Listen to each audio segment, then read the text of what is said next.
वातावरणाचा काही फरक पाहू शकतो आपल्याला? प्रश्नच नाही. शेतकरी संघटनेची बुलढाणा जिल्ह्यामध्ये ताकद आहेच. एकनाथराव काका जिल्हा परिषद सदस्य होते, त्यांच्या घरात आता पंचायत समिती सदस्य शेतकरी आहेच. शेतकरी चळवळीला मानणारा वर्ग आहेच बुलढाणा जिल्ह्यात. जसं आता शेतकरी संघटनेने तुम्हाला पाठिंबा दिला, शरद जोशी पण शेतकरी संघटनेने तुम्हाला सामंजस्य करा झाला, खुश झाला, तुम्ही एक्स्ट्रीम लेवलला एका लेवलवर त्याच्या विचारावर ते एकत्र आला समजा त्याच्यासाठी. ओके, स्वाभिमानी शेतकरी संघटनेची राजू शक्ती पण तुम्हाला पाठिंबा देतील का? आता तुमची भूमिका काय? तुम्ही शेतकरी नेते येतात तुमच्या नावासमोर, तुम्ही ती गोष्ट आत्महत्या क्लिअर केली, त्या संदर्भात काय सांगाल? काय स्वाभिमानी शेतकरी संघटना होता तुम्ही आतापर्यंत बाहेर कधी पडला का? हे पण तुम्ही काही क्लिअर केलं? एक गोष्ट ते पण एक्स्ट्रीम लेवलला तसे ते पण तुझ्या सोबत येतील समोर विचार तुम्ही हात सर्व म्हणता. मी स्वाभिमानी शेतकरी संघटनेचा कार्यकर्ता आहे. मी वेळोवेळी तुमच्या समोर सांगितलेलं कार्यकर्ता म्हणून मी असणार. आणि राजकीय भूमिका घेताना आपली निवडणूक पहिली आहे, त्यांची निवडणूक नंतरच्या टप्प्यात. त्यांचं युती आणि आघाडीचं काहीतरी सुरू होतं, कारण त्यांचं नेमकं काय होईल 2 पंचवार्षिकमध्ये युती आणि आघाडी झाल्यामुळे स्वतंत्रपणानं कार्यकर्त्यांना लढवण्याची संधी मिळाली आहे. आणि बुलढाणा जिल्ह्यातल्या जनतेचा आग्रह आहे की तुम्ही स्वबळावर निवडणूक लढा. त्या जनतेच्या आग्रहामुळे ही निवडणूक मी त्या ठिकाणी लढतो आहे. आणि त्यामुळं विविध विचारसरणीचे लोक मला त्या ठिकाणी पाठिंबा देणार आहेत. आणि त्यांची भूमिका अजूनपर्यंत मला ऑफिशियली आली नाही. मला आली की मी तुम्हाला कळवी. या संघटनेला पाठिंब्यासाठी तुम्ही ज्या प्रकारे शेतकरी संघटनेला प्रस्ताव दिला होता तसाच प्रस्ताव तुम्ही राजू शेट्टींना देणार का पाठिंब्यासाठी? नाही, अजूनपर्यंत मी दिलेला नाही. आता ही सुरुवात अगदी आजपासूनच झालेली आहे. अनेक लोकांचे पाठिंबे येत आहेत, त्याच्यावर आम्ही साधेपाधे विचार करून चर्चा करू. तुम्ही ज्यांचे पाठिंबे येणार आहे किंवा येणार आहे यांच्याशी सुद्धा असं सामंजस्य करार करणार आहेत? नाही, असं नाहीये, सगळ्यांचीच काही नाही. काही ठिकाणी जे संघटना आहे तशी तुम्ही टर्म्स अँड कंडिशन ठेवून तुम्हाला पाठिंबा मिळालेला आहे. माणूस तुम्हाला पाठिंबा देतो तेव्हा काही लोक तोंडी बोलत असतात की बाबा आमचे असे 4 प्रश्न आहेत, हे प्रश्न तुम्ही मार्गी लावा सभागृहामध्ये, किंवा आमचं असं काही म्हणणं आहे पुढे निवडून गेलं तर आमच्या जरा हे 2 प्रश्न घ्या, आमचे 4 प्रश्न घ्या. अशा काही भूमिका इतर संघटनांच्या असतात, तर ते त्या ठिकाणी त्यांच्याशी मला बोलणं सुरू आहे. आणि ते सगळं काय घेतलंय तुमच्या प्रश्नही काय नाही, असं नाहीये की हा तत्वाचा प्रश्न. हा काय असा हा करार म्हणजे असं काही तुम्ही राजकीय करार अर्थानं घेऊ नका. किंवा स्वर्गीय शरद जोशी साहेबांचे जे काही स्वप्न होते ते स्वप्न पुढे भविष्यात साकार करायचे असतील तर त्यांच्या विचारधारेला सभागृहात तुम्ही भांडा, असा त्याचा अर्थ आहे. हा राजकीय करारच आहे ना. एक प्रकारे तर तुम्ही म्हणता राजकीय करार नाही, तुमच्यावर विश्वास असता तर त्यांनी करार केलाच नसता. नाही, असं नाहीये. कोणतेही पक्ष जेव्हा युती आघाड्या करतात, आता हे काँग्रेस राष्ट्रवादी वगैरे यांची युती झाली तर खासगीमध्ये हे 4 लोकांच्या सह्या घेऊन असं करतच असतात. आता मध्ये एक पत्र व्हायरल झालं माझं जानकर साहेबांनी, तर त्याच्यावर 3-4 पक्षाच्या लोकांच्या सह्या आहेत, त्याच्यावर ते लिहिल्या गेलेलं आहे की हे असतं असतं त्यांनी. आता आम्ही पण 2014ला जेव्हा युती केली होती तेव्हा आमच्या सगळ्यांच्या सह्या होत्या एकमेकांच्या याच्यावर. साहेबांची आणि माझी चर्चा माझ्या केसच्या संदर्भात झाली होती, जी मला 151 खाली तुरुंगात ठेवायचं सगळं सुरू होतं. त्या अनुषंगाने माझी चर्चा झाली होती आणि बाळासाहेब आंबेडकरांनी सुद्धा त्या बाबतीचं स्पष्टीकरण पत्रकार परिषदेमध्ये दिलं. रविकांत तुकारांची माझी राजकीय चर्चा झालेली नाही, त्यांनी पण सांगितलं, मी पण सांगितलं. मुलाला त्यांच्याकडे काहीच नाहीये, ते मला गारुडी म्हणत असतील ते महागारुडी आहे. आणि 15 वर्ष बुलढाणा जिल्ह्यातल्या जनतेला त्यांनी गोष्ट बनवली. त्यांनी असंही म्हटलं की एक गारुडी संपवला. एका बाजूला ते सांगतात की माझी स्पर्धा दुसऱ्याशी, मग माझ्यावर टीका का करता प्रत्येक वेळी? माझ्याबद्दल सकाळ संध्याकाळ विचार का करतात? माझी लायकी का काढतात? मला फालतू का म्हणतात? जर तुम्हाला रविकांत तुपकर स्पर्धेत वाटत नाही किंवा रविकांत तुपकर लायकीचा उमेदवार नाही तर सकाळ दुपार संध्याकाळ माझं नाव का घेतात? हा माझा प्रश्न आहे. मुळामध्ये मुख्यमंत्री महोदयांना दिवसभर बुलढाणा जिल्ह्यात थांबावं लागलं, बुलढाणा शहरामध्ये किंवा बुलढाणा जिल्ह्यामध्ये त्यांना तयारी करावी लागली. इथंच आमचा विजय आहे. आमची युती त्यांच्याबरोबर होती म्हणून पक्षाचा आदेश किंवा युतीचा आदेश म्हणून त्यांच्याबरोबर आम्ही राहिलो. त्यांचा प्रचार किंवा तसा वरतून आदेशाला तसा आम्ही केला. पण यावेळी त्याच्यानंतर मात्र आम्ही आमची भूमिका राजू शेट्टीला स्पष्ट सांगितली की आमच्या जिल्ह्यातल्या जनतेची इच्छा आहे स्वतंत्र निवडणूक लढणं, जनतेच्या इच्छेप्रमाणे आम्ही लढतो राहिलं पाहिजे. आणि आमचं कौटुंबिक सगळ्यांची रिलेशन आहे, म्हणून चळवळीतले नेते एकमेकांना पाठिंबा देत असतात. आता तिकडे मला वाटतं बच्चूकडून आपण पाठिंबा दिला त्यांनी काही हे सगळं चळवळीचे लोक एकमेकांबद्दल सहानुभूतीची भावना ठेवत असतात, ती ठेवली पाहिजे. चळवळ चांगली आहे, तुमचा सरपंच विश्वास आहे, सगळ्या गोष्टी आहेत. मग स्वाभिमानीबद्दल एवढं प्रेम का बरं? स्वाभिमानीचे हे बघा, मी या चळवळीत कायम आहे आणि मी पुन्हा तुम्हाला म्हणजे सुरुवातीपासून सांगतो की चळवळीचा आम्हाला वेळ लागलेला आहे आणि आम्ही या चळवळीचं काम करतच नाही. लोक त्याच्या बाजूचे असतील की नाही हे डिफाईनच होत नाही आपल्या पद्धतीमध्ये. तेव्हा निवडणूक पद्धतीमध्ये बदल करण्यासाठी आंदोलन करणार आणि आंदोलन काय रस्त्यावर करायला लागते आहे की नाही. आणि तुझं काही मत मांडायचं असतं, शरद जोशी याच्या आधी खासदार होते, त्यांनी आपलं मत ऑन रेकॉर्ड आणलं. तसाच एक माणूस जरी गेला संसदेमध्ये किंवा विधानमंडळामध्ये तरी मताचं रेकॉर्डिंग होते आणि तो एक इतिहास असतो, त्याच्या आधारानं आपण पुढे पुढे चालायची ही गोष्ट आहे. शेतकरी संघटनेचा आवाज त्याच्यासाठी त्यांनी शेतकरी संघटनेला पाठिंबा मागितला पाहिजे. त्याप्रमाणे रविकांत तुपकरांचं मला पत्र आलं, मला त्याचं पत्र पण आहे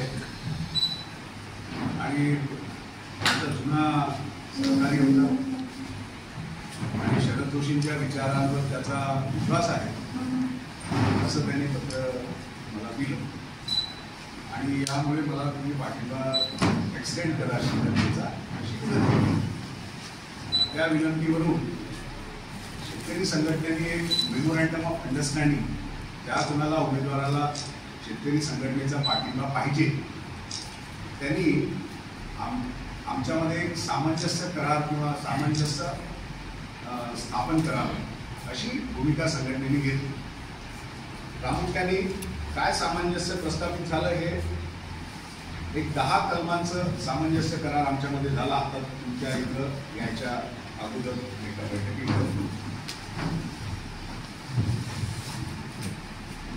शरद जोशी स्थापित शेतकरी संघटना व बुलढाणा मतदारसंघ लोकसभा निवडणूक 2024 लढवत असलेले उमेदवार रविकांत तुपकर यांच्यामध्ये कलम क्रमांक 1 भारताला लोकसंख्येतील लाभांश प्राप्त व्हावा म्हणजे डेमोग्राफिक डिव्हिजन व्हायचा असेल तर वस्तू आणि सेवा क्षेत्रामध्ये तंत्रज्ञान आणि बाजारपेठेचे स्वातंत्र्य अपरिहार्य आहे. देशातील कार्यव्यस्त म्हणजे वर्किंग एज पॉप्युलेशन जे आहे, कार्यव्यस्त लोकसंख्या आणि बेरोजगारांना रास्त अर्थार्जनाचा मार्ग किंवा साधनं अर्थार्जनाची निर्मिती करायची असेल तर बाजारपेठ आणि तंत्रज्ञानाचं स्वातंत्र्य सेवा आणि वस्तूंच्या क्षेत्रामध्ये मिळालं पाहिजे. दुसरं शेती साहेब, आपण आपल्या डायरेक्ट मुद्द्यावर या. कारण हा सामंजस्य करार झाल्याशिवाय त्यांना पाठिंबा नाही मिळणार, कमी आहे. दुसरं शेतीमालाचा उत्पादन व विपणनात सरकारी हस्तक्षेपाने तसेच अव्यापारीशु आयात व निर्यात बंदीने शेतकरी अप्रत्यक्षपणे मोठा उलाढाल कर भरत आहे. त्यामुळे शेतकरी हा कर्जबाजारी झाला म्हणून त्याच्यावरचं सगळं कर्ज अवैध आहे. युद्धकाळ वगळता आयात व निर्यात सर्व काळ व सर्व परिस्थितीत खुली पाहिजे. हे आमचे सामंजस्य कशावर झालं ते सांगतं. तिसरी कलम अर्थव्यवस्थेमध्ये उत्पादक श्रम, मेहनत, गुंतवणूक आणि बौद्धिक संपदेचा सन्मान अग्रक्रमाने झाला पाहिजे. 4 शेती संबंधी कर्ज धोरणात पीक कर्ज पॅटर्न बदलून केवळ उत्पादनाच्या बाजूला कर्ज नाही द्यायचं तर त्याच्या संपूर्ण बाजार विकसित होण्यापर्यंतची कर्ज पॉलिसी असली पाहिजे. म्हणजे आता माझं जर का 10 लाख रुपयाचं एकरभर शेत आहे तर मला 50,000 कर्ज मिळतं, पण शेतीच्या म्हणजे प्लॉटच्या किमतीच्या प्रमाणे लोकांना कर्ज मिळते. 10 लाखाचा प्लॉट असला तर 8 लाख रुपये कर्ज मिळते, पण शेतीमध्ये तशी कर्ज धोरण नाही. शेती गहाण ठेवून शेतीच्या किमतीच्या प्रमाणामध्ये कर्ज मिळालं पाहिजे तर त्याचं ते प्रोडक्शन पासून तर मार्केटिंग पर्यंत त्याला काही करता येईल शेतकऱ्याला, असा आमचा समज आहे. आणि कृत्रिम बुद्धिमत्ता म्हणजे आर्टिफिशियल इंटेलिजन्स या दोन्हीही तंत्रज्ञानाचा वापर हा खुला केला पाहिजे, त्याच्यावर बंधनं नको.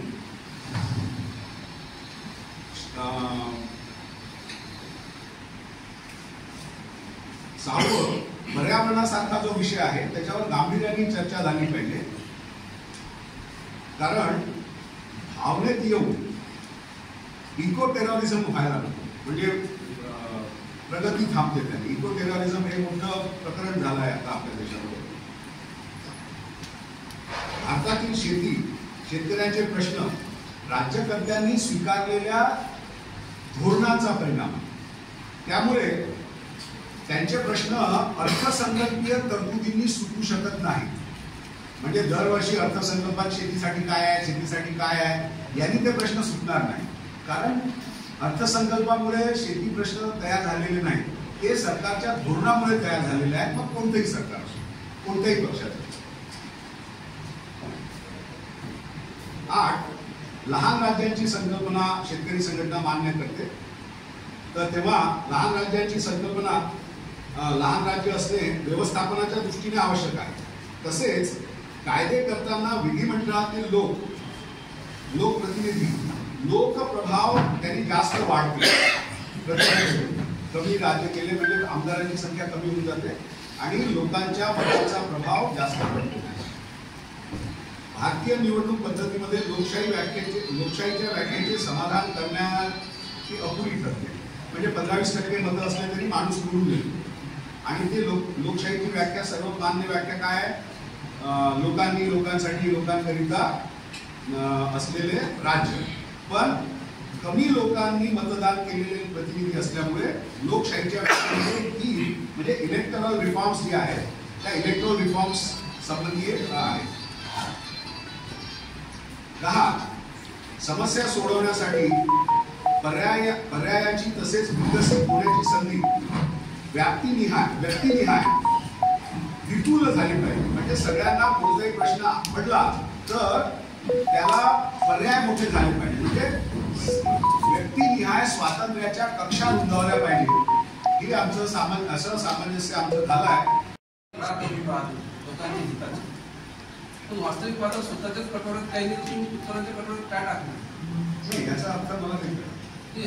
आमचं म्हणणं आहे की तुमच्या हातात सत्ता पॉवर नाहीये, बरोबर. दुसऱ्यांच्या हातात ही सत्ता पॉवर नाही. तो लोकांच्या हिताचे करा, तुम्ही आपसात कशी करून राहा. पाठिंबा देण्यासाठीची जी अट आहे ना ती आहे देशभर. पक्ष जेव्हा तर पाठिंब्याची आम्ही मान्य करतो. पाठिंब्यासाठी या गोष्टी ठीक आहे. मला साधा प्रश्न तुमचा असा असायला पाहिजे होता की बाबा तुम्ही का पाठिंबा देता, असा जर मला प्रश्न विचारला होता असता तुम्ही तर त्याला आमचं असं सामंजस्य प्रस्थापित झालं आहे. तुमचं जर पक्ष देवता जर ती तडजोडी झाल्या असत्या किंवा पक्ष देवता की तुम्ही शेतकरी संघटनेत येणार का निवडून आल्यानंतर, किंवा मग तुम्ही पक्ष सोडून जाणार नाही, अशा तडजोडी ठीक आहे. तर सामान्य लोकांच्या प्रश्नावर तुम्ही कशा तडजोडी करू शकता? सामान्य लोकांचे प्रश्न नाही, हे आमचे संघटनेचे प्रश्न आहेत. मग याआधी तुमचे जर संघटनेचे प्रश्न होते तर मग शेतकरी संघटनेचे ज्या प्रश्नांसाठी आम्ही भांडतो आहे आणि ज्या प्रश्नांचा प्रचार प्रसार करतो आहे त्या संबंधी ज्या उमेदवाराला पाठिंबा द्यायचा आहे त्याचं आमच्या विचारांशी सहमत आहे की नाही याच्या संबंधी आमच्यातच करार होईल ना. सरकारनं लोकांमध्ये नाही होणार. या आधी शेतकऱ्यांचे विषय घेऊन जर ती लढत होते त्यावेळेस तुमचे पाठिंबा का नाही आलं नाही? कोणाला त्यावेळेस आम्हाला वाटत नव्हतं ना हे शेतकऱ्यांनी म्हणून म्हटलं राजू शेट्टी शेतकऱ्यांचे प्रश्न घेऊन लढतात असं आम्हाला वाटत नाही. शेतकऱ्यांचे प्रश्न घेऊन लढत नव्हते काही त्यांचा वेगळा विचार होता, आता त्यांचा तो विचार नाही. तुम्हाला कळलं असेल की राजू शेट्टीच्या सोबत होतं त्यावेळेस ते त्या विचाराशी नव्हते का? नव्हते. म्हणजे शेतकऱ्यांच्या विचाराशी तुपकर नव्हते. तुम्हाला अजून एक सांगा, तुम्ही सामंजस्य करा. तुम्ही मला मदत म्हटलं की तुम्ही मुद्द्यावर या, पण मुद्दा काय आहे? तुम्ही हा तुम्हाला सगळ्यांना वाटतं ते नंतर वाटत. हे बघा, त्याच्यामध्ये तुम्ही सगळ्यात महत्वाची गोष्ट ऐकून घ्या की धोरणामुळे राजकीय लोकांनी जे धोरण स्वीकारलं त्याच्यामुळे प्रश्न उद्भवलेले आहेत. राजू शेट्टींच्या सगळ्या मागण्या ह्या अर्थसंकल्पीय तरतुदीच्या आहेत. तुमच्या हे लक्षात आलं का? नाही, मला एक सांगा की राजू शेट्टी आतापर्यंत शेतकऱ्यांचे प्रश्न घेऊन लढत नव्हते का?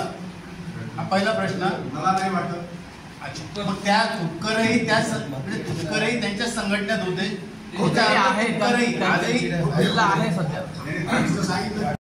करारानंतर त्यांची सही का घेतली? मी इकडे तिकडे पोहू नको रे बा नंतर नाही नाही, हे आता तुमचं सामंजस्य करार झालेला आहे. याच्या पूर्वी ते शेतकऱ्यांचे नेते किंवा शेतकऱ्यांचे प्रश्न घेऊन लढत नव्हतं का हे सांगा. नाही, आम्ही म्हणतो त्यांचं जे मत आहे ते शेतकऱ्यांच्या हिताचं नव्हतं. कारण ते अर्थसंकल्पीय तरतुदीच्या मागण्या करत होते. आजही तर ते उदाहरणार्थ मी सांगतो, आजही हा समुद्रात उडी मारायला गेला होता. कुणाला पैसे मागत होता? सरकार की भाव द्या. आम्ही त्यावेळेस सेबीच्या कार्यालयावर गेलो. राजू शेट्टींनी यांना काय सांगितलं, तुम्ही हे मागा, भाव मागा सरकार. आम्ही काय केलं, आम्ही सेबीच्या कार्यालयावर गेलो आणि एका तुम्हाला सहकार्य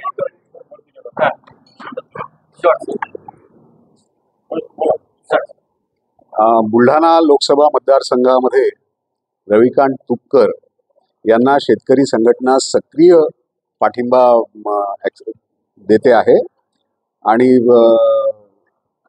त्यांचे सगळे कार्यकर्ते त्यांचं जोमाने काम करतील. जे काही त्यांनी शरद जोशींच्या विचारावर ते चालणार आहेत, त्याच्यामुळे अटी शर्ती टाकण्याचा काही प्रश्न नाही. पण एक सामंजस्य करार आमच्यामध्ये झाला आहे आणि तो शरद जोशीच्या विचाराला प्रतिबिंबित करतो. ते त्यांना विचारायला लागेल. तुम्हाला मला विचारून काय कर बिल्ला आहे त्यांना पाठिंबा आपण राजू शेट्टी यांना पण देणार. त्यांनी सामंजस्य करार केला ते करू. काका या.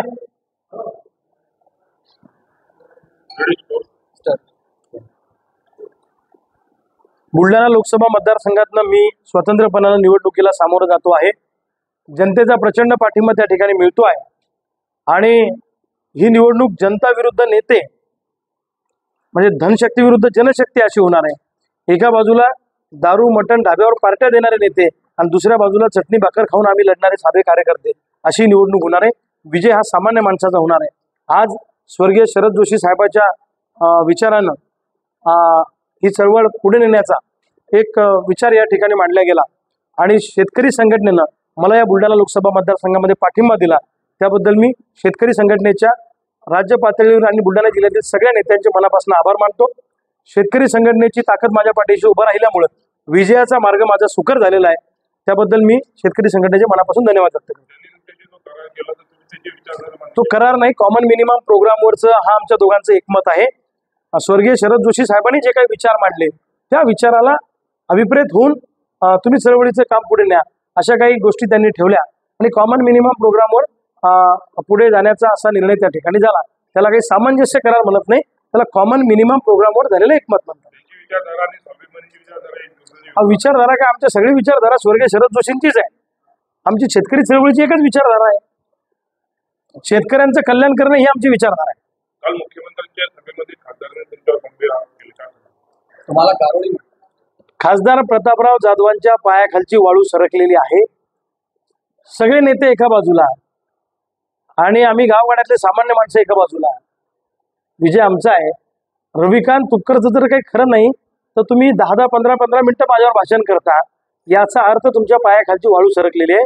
मुख्यमंत्री एकनाथ शिंदेना बुलढाणा जिल्ह्यात तळ ठोकून राहावं लागतं, याच्यातच आमचा विजय आहे.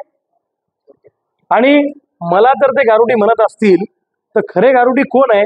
प्रतापराव जाधव हे महागारुडी आहेत आणि बुलढाणा जिल्ह्यातला जनतेला 15 वर्ष त्यांनी विकासाची स्वप्न दाखवून जनतेला झुलवलेलं आहे. मी हे आणतो, मी ते करतो, अमुक करतो, ढमुक करतो, अशा पद्धतीनं महागारुडीपणा त्यांनी केलेला आहे. प्रतापराव जाधवांना 15 वर्षामध्ये त्यांनी काय दिवे लावले तुम्हाला माहिती आहे. तुमचीच तंबाखू, तुमचाच चुना आणि मला फुकटात निवडून आणा, याच्या पलीकडे त्यांनी काय केलं नाही. मी आजच्या संध्याकाळच्या सभेत त्यांना सविस्तर उत्तर देणार. तुम्हाला गावडे म्हणतात, तुम्ही त्यांना गावडे म्हणता, मग साफ कोण आहे? हे बघा, बुलढाणा जिल्ह्यातल्या जनतेला माहित आहे प्रतापराव जाधवांनी काय केलं 15 वर्षामध्ये. अरे माझ्यावर टीका करायला मी का आमदार खासदार आहे का? मी का मंत्री आहे का? मी साधा चळवळीतला कार्यकर्ता आहे. तुम्ही 15 वर्ष सत्ता भोगली, रविकांत तुपकरांवर घाणेरडे आरोप करण्यापेक्षा 15 वर्षात तुम्ही जनतेसाठी काय केलं याचं उत्तर जनतेला द्या. सविस्तर मी आजच्या संध्याकाळच्या सभेत बोलणार आहे.